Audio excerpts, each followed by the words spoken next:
We commissioned the design from Luke Middleton. He's a very talented designer, and the poles were his idea.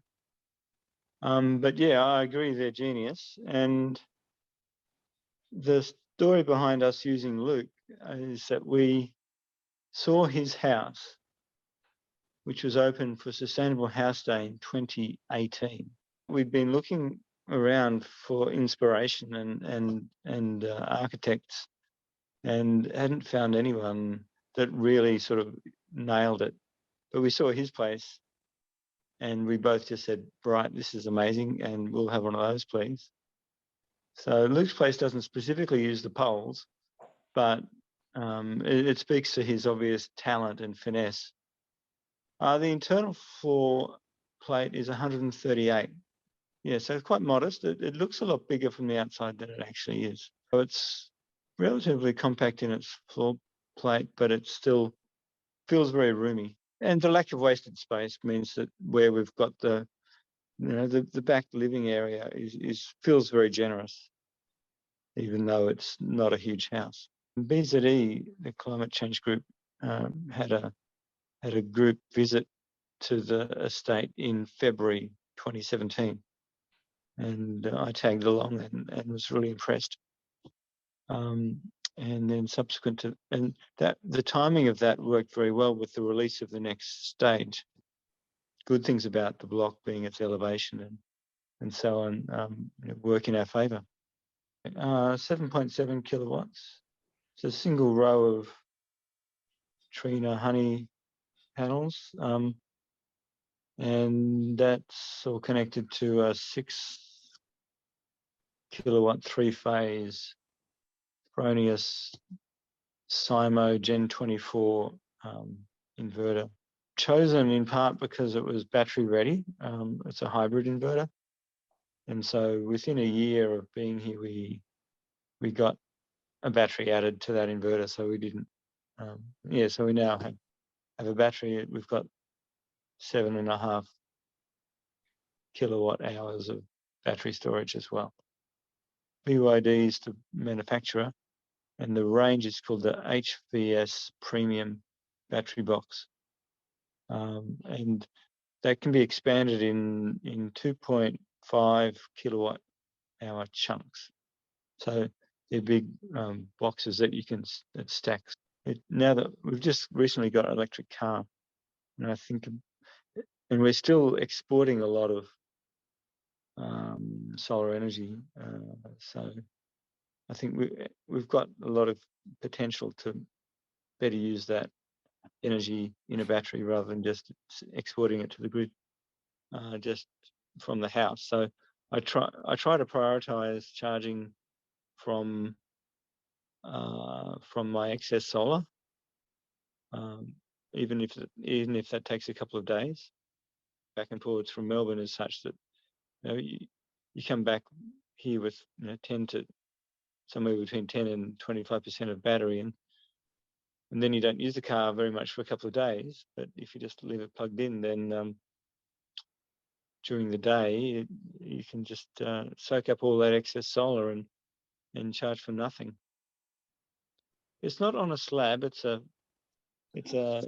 timber construction on stumps, so there's no steel, no concrete, and there's R5 insulation in the floor, R4 insulation in the walls.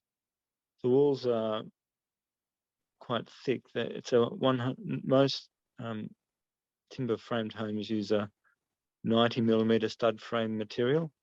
We used a 140 millimeter, and in that 140 millimeter stud frame profile, you can squeeze in R4, and then it's battened out on both sides, so there's air gaps, interior and exterior as well. So it's probably more like R5 in the walls, and we've got R6 in the ceiling. As is normal in a passive house build, 2 blower door tests are done, one after the windows and the wall wrap is put in, and the other at the end. And yes, we achieved the required 0.6 air changes per hour. It's a good question. Yes, the Energy Freedom Home book is now out of print. As of the goal with the Energy Freedom Home was always to make it an easy, easy to read, well produced book, targeting sort of homeowners and home builders. As you can see, we've used grass pavers, so the grass just grows up the driveway. It's funny that the only thing I have to mow is actually the driveway. Most other houses have a concrete driveway, but this one is fully permeable, which I think looks great, and it's got that that attribute of not no runoff. Board and batten arrangement with radial sawn timber, and it works very well. Plantation eucalypt from South Gippsland, so it hasn't come very far. Yeah, that's a running postman, Canedia prostrata, and that was one of the real clever design features that Luke did. Was you can see the garage is separate from the house and drop down, so the roof level of the garage is well below the roof level of the house. And the way they've done that is that's cut into the side of the hill a bit. And the benefit of that is from the east end of the house, you can see over the top of the garage. So it opens up the sight lines. The triple glazed windows from a company called Logic House. And they're made in Poland. Logic House are an Australian company in Canberra, and they source their windows from Poland. It's timber framed with the aluminium fascia. So that's aluminium on the outside. That's full thickness timber. It's a pine. It's a finger jointed pine. 58 millimeters thick of timber. But some of the other windows are thicker. As you'll see in a minute, they're 88 millimeters. It's just been ticking away all day, but running on sunshine. So it's a multi-split installation. So under the house is one outside unit, and it powers two inside units. So the outside unit's rated at 5 kilowatts, and each of these inside units is rated at 2.5, as they're called. So they're wicken garden beds.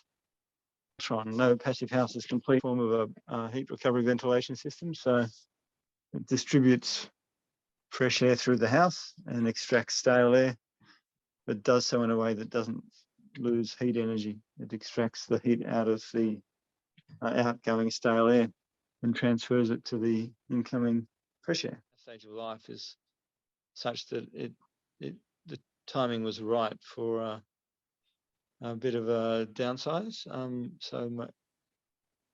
We saw this as an opportunity to do the sea change thing and get a place by the beach. That it would take us 5 years to do the whole thing, and it's pretty well spot on. It took 5 years to design and build, and then sell our house, and then organise new digs. It's just an amazing place. It's got a natural beauty, and it just ticks all the boxes. It's I'm looking out to the southwest across lovely coastal heathland across to the ocean. So it's just exactly what we wanted, and it's also got a community of like-minded individuals who have similar priorities in life.